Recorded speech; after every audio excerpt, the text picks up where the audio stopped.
आदाब, मैं anchor Divya Kamble CBN news 18 में आपका स्वागत करती हूँ। CBN न्यूज 18 हर समस्या में आपके साथ, हर खबरों में सच्चाई से आपके पास, क्योंकि हम सच दिखाते हैं। नमस्कार, आदाब। CBN न्यूज 18 में आपका स्वागत है। मैं मजा शेख। दोस्तों, आज हमारे भुसावल शहर में जो नाटा कॉलेज है, हम वहाँ पर पहुँचे और हमारे लिए बहुत बड़ी खुशी की बात है कि हमारे भुसावल शहर का जो है कॉलेज जो है तकरीबन ये 3-4 साल से जो है ए कैटेगरी में आ रहा है।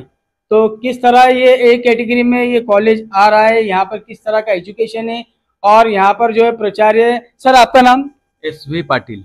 SV पाटिल भी हमारे साथ यहाँ पर है। हम उनसे पूछना चाहेंगे कि ये कैसा, सर आपको कैसा लगा? या चौथा साल है आपका, तो आप क्या बोलना चाहेंगे? हमारे लिए ये बहुत बड़ी खुशी की बात है। It's a pride moment to us कि नॉर्थ महाराष्ट्र यूनिवर्सिटी, जो अभी कवयित्री बहनाबाई चौधरी नॉर्थ महाराष्ट्र यूनिवर्सिटी करके जानी जाती है, उसमें हमारा जो कॉलेज है वो कॉलेज चौथी बार NAAC एक्रीडिटेशन कर रहा है और ये लगातार चौथी बार A ग्रेड मिली है। और उसका जो CGPA रहता है, CGPA according to the new framework, जो पहले वाला फ्रेमवर्क था और अभी का जो फ्रेमवर्क है उसमें बहुत सारा चेंजेस है। तो नए फ्रेमवर्क के हिसाब के अनुसार अब हमारा जो CGPA है वो 3.17 है। और यहाँ पे जो टीम आई थी, पीयर टीम बोलते उसको, वो टीम के मेंबर थे vice chancellor of Jain university Bangalore doctor Raj Singh. दूसरी टीम मेंबर थी जो उसको हम कोऑर्डिनेटर भी बोलते हैं, मेंबर कोऑर्डिनेटर, वो रोहतक हरियाणा की थी। उनका नाम था डॉक्टर शालिनी सिंह। और तीसरे जो मेंबर थे वो प्रिंसिपल थे गोंडा डिस्ट्रिक्ट उत्तर प्रदेश, वहाँ का जो लाल बहादुर शास्त्री महाविद्यालय है उसके प्राचार्य थे। ये तीनों लोगों ने हमारे कॉलेज का असेसमेंट किया। पहले दिन यानी 9 तारीख को उन्होंने प्राचार्य के कैबिन से शुरुआत की। फिर उसके बाद में उन्होंने सब विभाग प्रमुख के साथ एक बैठक ली। उस बैठक में उन्होंने जो शैक्षणिक सुझाव के मुताबिक, उसको हम एकेडमिक बातें बोलते हैं, वो सब एकेडमिक बातें का लेन देन का चर्चा उसमें किया गया। और महाविद्यालय में कौन कौन से सब्जेक्ट पढ़ाई जाते हैं और उन सब्जेक्ट के बारे में विद्यार्थियों को कितना ज्ञान मिलता है, इसके बारे में भी उनकी चर्चा हुई। फिर उसके बाद में उन्होंने पूरे अपने कॉलेज के जो अलग अलग डिपार्टमेंट है उस डिपार्टमेंट में विजिट की।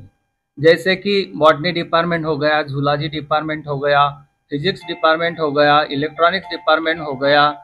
ये जो सारे अलग अलग डिपार्टमेंट है, आर्ट फैकल्टी के पूछो तो मराठी है, हिंदी है, इंग्लिश है, साइकोलॉजी है, इकोनॉमिक्स है, फिलॉसफी है, हिस्ट्री है, यहाँ पे भी वो गए। और कॉमर्स में आप बोलेंगे तो कॉमर्स में कॉमर्स एंड मैनेजमेंट, ये डिपार्टमेंट उन्होंने असेसमेंट किया। वो 3 लोग थे, तीन लोगों ने एक एक फैकल्टी का चुनाव किया था। जैसे साइंस के जो मेंबर थे प्रिंसिपल साहब, वो प्रिंसिपल साहब ने पूरे साइंस फैकल्टी का असेसमेंट किया। कॉमर्स के जो थे वाइस चांसलर, उन्होंने कॉमर्स एंड मैनेजमेंट का असेसमेंट किया। और जो रोहतक हरियाणा की जो मैडम थी, उन्होंने आर्ट फैकल्टी का पूरे असेसमेंट किया। कॉलेज में जो रिसर्च सेंटर है वहाँ जाके उन्होंने रिसर्च के बारे में भी जानकारी हासिल की, विद्यार्थियों के साथ बातचीत की, पेरेंट्स के साथ बातचीत की और अलमनाई के साथ भी बातचीत की। यानी ये जो स्टेक होल्डर्स है, student, parents and alumni, all these are the stakeholder, उनके साथ में उनकी मीटिंग हुई। इसके बावजूद उन्होंने नॉन टीचिंग स्टाफ से भी मुलाकात की और टीचिंग स्टाफ जो है उनसे भी मुलाकात की। ये सब कॉलेज की सुविधा विद्यार्थियों को जो सुविधा यहाँ पे मिल रही है उसके बारे में विद्यार्थियों को पूछा गया कि आपको यहाँ पानी पीने की सुविधा है, आपको लैबोरेटरी की सुविधा है, आपको खेलने की सुविधा है, आपको कैंटीन की सुविधा है, आपको एनआरसी सेंटर की सुविधा है इत्यादि। उन्होंने इसके बारे में भी जानकारी हासिल की। फिर दूसरे दिन 10 तारीख को उन्होंने जो बेस्ट प्रैक्टिसेस थी वो बेस्ट प्रैक्टिसेस के बारे में जानकारी हासिल की और फिर रिपोर्ट बनाना चालू कर दिए। रिपोर्ट बनाने के लिए उनको 5-6 घंटे लगे। रिपोर्ट बनाने के बाद में वो रिपोर्ट शेयरिंग होता है, report sharing with principal and IQAC coordinator, उनके साथ में रिपोर्ट का शेयरिंग किया और फिर वो शेयरिंग करने के बाद में उन्होंने वो जो रिपोर्ट है वो NAC बेंगलोर को अपलोड किया। और फिर एग्जिट मीटिंग रहती है और एग्जिट मीटिंग में जो रिपोर्ट में लिखे गए हैं वो रिकमेंडेशन, अपन उसको सिफारिश बोलते हैं कि कॉलेज को क्या क्या करना चाहिए, ये रिकमेंडेशन उन्होंने दिए। और फिर जो स्वॉट एनालिसिस होता है तो वो स्वॉट एनालिसिस भी उन्होंने बताया। स्वॉट एनालिसिस का मतलब है S stand for strength, W stand for weakness, O stand for opportunity and C stand for challenges. महाविद्यालय में कौन कौन से स्ट्रेंथनिंग पॉइंट है वो उन्होंने पॉइंट आउट किए। महाविद्यालय में कौन कौन से अपॉर्चुनिटीज है वो भी पॉइंट आउट किए और चैलेंजेस कौन कौन से है वो भी उन्होंने पॉइंट आउट किए।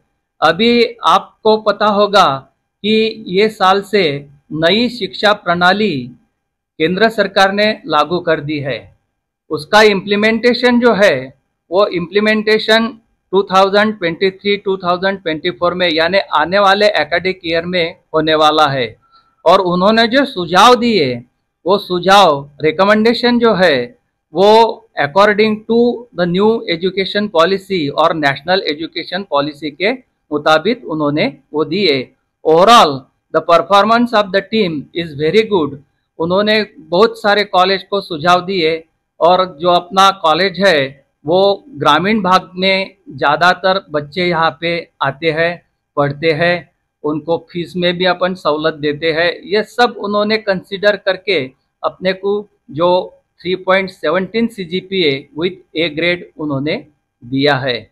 ये सब करने के पीछे हमारे कॉलेज की मैनेजमेंट सम्माननीय डॉक्टर मोहन भाऊ फालक जो हमारे प्रेसिडेंट है, सम्माननीय महेश भाऊ फालक जो हमारे चेयरमैन है, सम्माननीय विष्णु भाऊ चौधरी जो हमारे सेक्रेटरी है और सम्माननीय संजय जी नाटा जो हमारे कोषाध्यक्ष है। इन्होंने हमें बहुत सारी प्रेरणा दी और हमें बहुत सारा मार्गदर्शन उन्होंने किया। और ये सब एक ही टाइम नहीं हुआ, ये करीब करीब 2 साल से सब लोग इसके पीछे है। हर एक लोग को ये चाहते थे, हर एक कोई अपना एम्प्लॉय जो है वो यही चाहता था कि अपने कॉलेज को अच्छी सी ग्रेड मिले। बस उनका यही एक सपना था, तो वो सपना आज पूरा हो गया। मैं सभी हमारे staff member, teaching, non teaching, सबका आभारी हूँ और हमारे मैनेजमेंट का भी आभारी हूँ जो उन्होंने हमें प्रोत्साहित किया। स्टूडेंट का भी मैं आभारी हूँ। स्टेक होल्डर जो है, स्टेक होल्डर पेरेंट्स है, उनका भी मैं बहुत शुक्रिया अदा करना चाहता हूँ। जो हमारे माजी विद्यार्थी है उनका भी मैं शुक्रिया अदा करना चाहता हूँ। और जो अभी एग्जिस्टिंग स्टूडेंट है जो पढ़ रहे हैं उनका भी मैं बहुत शुक्रिया अदा करना चाहता हूँ। धन्यवाद। बिल्कुल पाटिल सर ने बहुत अच्छी बात कही और आप समझ भी गए होंगे कि किस तरह इस साल भी नाटा कॉलेज को A श्रेणी में गिना गया। मैं अलविदा लेता हूँ कैमरामैन अजय शेख के साथ। देखते रहिए CBN News 18। नमस्कार, आदाब। मैं अलविदा लेती हूँ, आपकी इसका दिव्य काम मिले। देखते रहिए CBN। Press the bell icon on the YouTube and never miss another update. खबरों में सच्चाई से आपके पास, क्योंकि हम सच दिखाते हैं। हमारे CBN News 18 चैनल को सब्सक्राइब करें। जय हिंद।